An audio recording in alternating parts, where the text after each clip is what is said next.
โดยปฏิบัติตามแผนนโยบายของสองภาคสองรัฐลาวเวียดนามลาวเกี่ยวกับการร่วมพัฒนาบริเวณชายแดนให้มีเสถียรภาพและพัฒนารอบด้านปฏิบัติตามสัญญาร่วมมือของกระทรวงป้องกันประเทศลาวและเวียดนามโดยพันขยายแผนแม่บทร่วมพัฒนา3กลุ่มบ้านใหม่อยู่แขวงบุรีคำไซ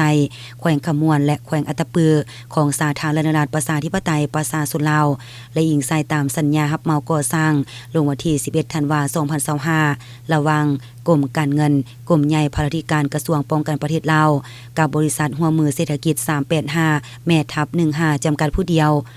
ได้จัดตั้งพิธีวางศิลาฤกษ์โครงการก่อสร้างกลุ่มบ้านเมืองจำเมืองไซจำพรแขวงบุรีคำไซขึ้นในวันที่14ธันวาคม2025อยู่ที่โรงเรียนมัธยมม.ต้นบ้านเมืองจำโดยเป็นเกียรติเข้าร่วมของทานบุญเลี้ยงดวงสะเพาทองกรรมการประจำภาคแขวงรองประธานคณะกรรมการปกครองแขวงบุรีคำไซ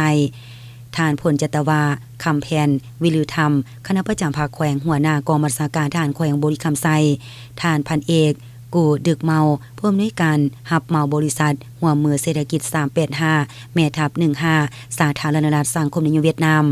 มีมาตรฐานการนำคันเมืองคณะกองบัญชาการส่งกำลังป้องกันศาสตร์ป้องกันความสงบองค์การปกครองบ้านภายใน3บ้านกลุ่มบ้านเมืองจำเข้าร่วมในวาระของพิธีทานพันเอกกูดึกเมาผู้อำนวยการหับเมาบริษัทหัวมือเศรษฐกิจ385แม่ทัพ15สาธารณรัฐสังคมนิยมเวียดนามและทานบุญเลี้ยงดวงสะเพาทองกรรมการประจำภาคแขวงรองประธานคณะกรรมการปกครองแขวงบุรีคำไซได้ขึ้นมีคำเห็นในพิธีวางศิลาฤกษ์โครงการก่อสร้างกลุ่มบ้านเมืองจำเมืองไซจำพร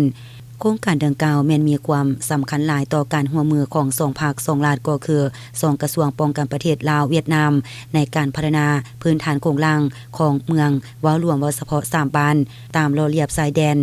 ภายหลังโครงการได้วางศิลาฤกษ์สำเร็จแล้วแม่นได้จะตั้งปฏิบัติลงมือก่อสร้างเส้นทางแต่ชายแดนลาวเวียดนามจุดกวดกาแววหาบานสุบคอนโครงการก่อสร้างโรงเรียนสุขศาลาสิ่งอำนวยความสะดวกด้านอื่นๆและการปรับปรุงชีวิตการเป็นอยู่ของพ่อแม่ประชาชนประดาเผาใน3บ้านดังกล่าวให้สามารถหลุดพ้นออกจากความทุกข์ยากพร้อมกันนั้นโครงการยังจะช่วยเทือนสุขอยู่ให้ลูกหลานใน3บ้านเป้าหมายไปศึกษาหำเฮียนด้านเวียกงานกสิกรรมสัตวแพทย์เทคนิคการปลูกฝังเลี้ยงสัตว์วิธีบำบัดรักษาอยู่สาธารณรัฐสังคมนิยมเวียดนามเพื่อนำเอาความรู้ความสามารถมาพัฒนาบ้านเมืองของตน